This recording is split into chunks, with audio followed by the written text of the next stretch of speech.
We arrived in this country's capital just over a day ago, and we haven't had much time to see it because as soon as we arrived, we had to attend media training on guidelines on how to report and cover issues affecting children. And this event, the Psychosocial Support Forum, takes place every 2 years, and the last time it was held in Tanzania and was attended by over 400 participants. Now, to tell us more on what to expect this time around, we are joined by the CEO of the Regional Psychosocial Support Initiative, or REPSI, and her name is Lynette Mudukunye. Lynette, a very good morning to you, and thank you so much for joining us. Thank you. Now, this is the 5th time you're hosting this event. What is the focus this time around? Our focus this time around is breaking barriers, creating participation from young people, academicians, practitioners, government officials, UN partners, funding partners. And the idea is to break the silos, start talking to one another, find ways of collaborating. As REPSI, you advocate for the well-being of children. My question now is, what are the trends that you have sort of picked up on issues relating to children in Southern Africa or in Africa as a whole? Children have incredible potential, and that potential is often stymied by the circumstances that they find themselves in.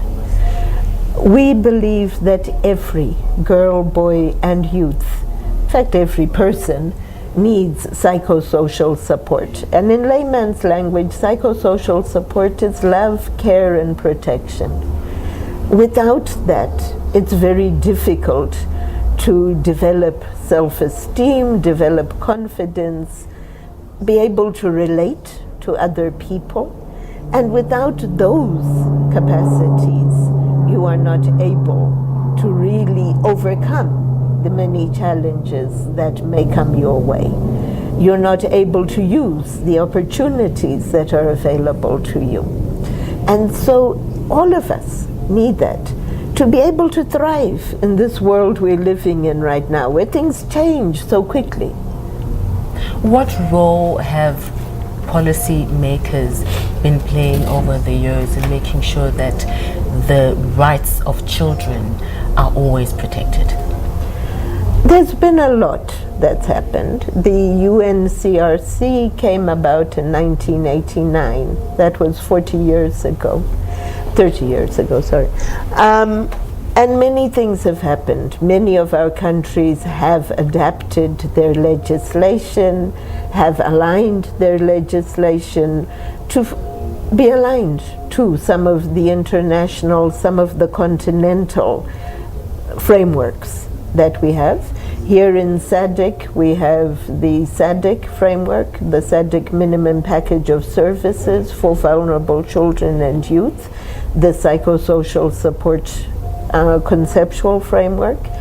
We're using all of those in developing policies. We are definitely recognizing the need to protect our children. As journalists who are attending the forum, what can we expect during the week? We are hoping that you will learn lots of new things. We are hoping that you will meet lots of interesting people from different walks of life, and that you will be making connections with journalists from other countries, with practitioners, with academicians, with government officials from your own countries as well as other countries, that you will see how things are being done. We can always learn from each other about how we can do better for our children.